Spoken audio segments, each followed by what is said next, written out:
Ang lahat ba ay kumain na? Dahil kung hindi, halika, kumain ka muna.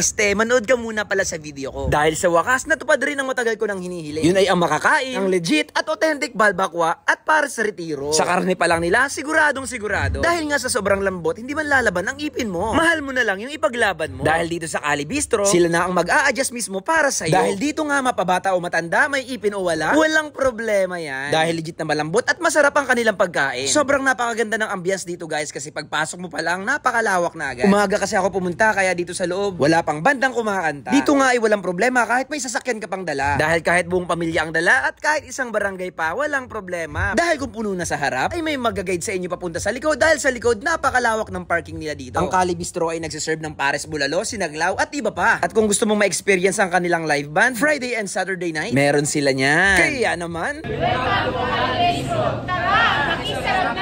hello guys, nandito tayo ngayon sa Cali Bistro dito sa Don Bosco, Parañaque. At syempre titikman natin ang pinagmamalaki nila.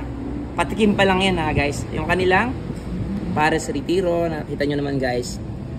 Wala kang makikitang sebo na lumulutang. Pure beef, chunky beef na napakalambot. Ayan guys, for only 150 pesos, may kasamahan na siyang very delicious na garlic rice. Wow! Guys, sarap.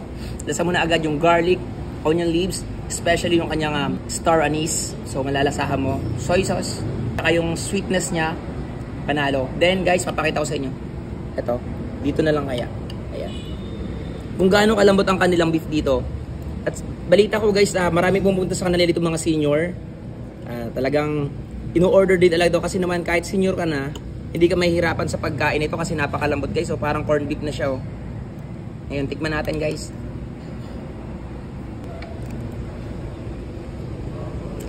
Lambot guys.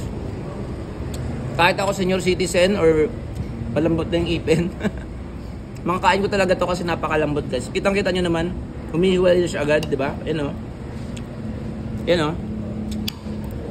Para na siyang corned beef. Guys, yung sauce niya, napakatik ng sauce niya. Masarap. Literal na para sa retiro siya. Kung mapapansin nyo, may mga condiments naman sila dito. Meron silang garlic oil, chili garlic oil, meron silang garlic, meron din silang onion chives. Pero guys, hindi na tayo naglagay kasi may isa-serve nila sa inyo, meron na talagang nakalagay. So ayoko ma-overpower.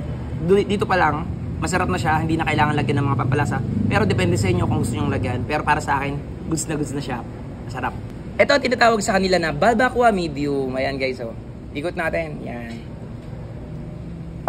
Meron na siyang 4 different na part ng baka. Meron siyang bone marrow, meron siyang pata rin siya ng baka guys.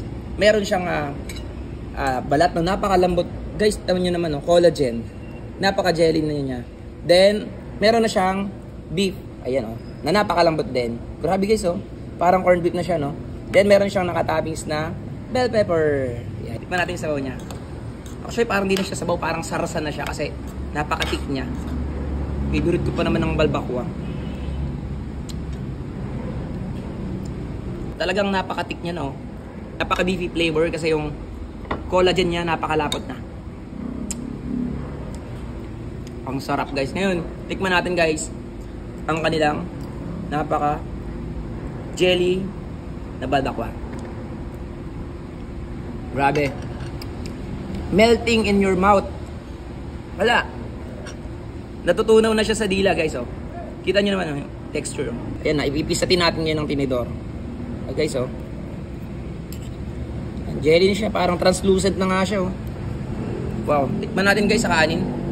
Lagyan natin ng balbakwa. Meron din siyang at may bone marrow siya.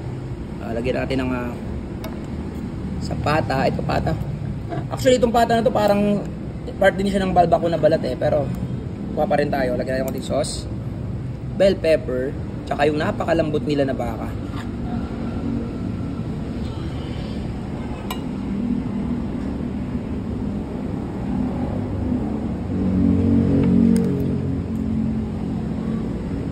Grabe. Guys, make sure pagkakain kayo nito, may dala kayong wipes kasi malagkit siya sa bibig. Napakasarap. Grabe. Guys, for me, I think 3 or 4 person kaya na mag-share dito. Depende sa kasama niya kung gano'ng katakaw. Pero I think, kaya to sa 4 or 3 tao. Itong a la carte nila guys na medium, balbakwa medium, 498 lang siya. Wala pa siyang kasamahang rice. So, order na kayo ng rice. But sa 498 guys, para sa akin, panalong-panalo to. Napakalambot ng kanyang mga laman. Lahat guys, talaga kahit matanda, walang pipiliin, bata, matanda.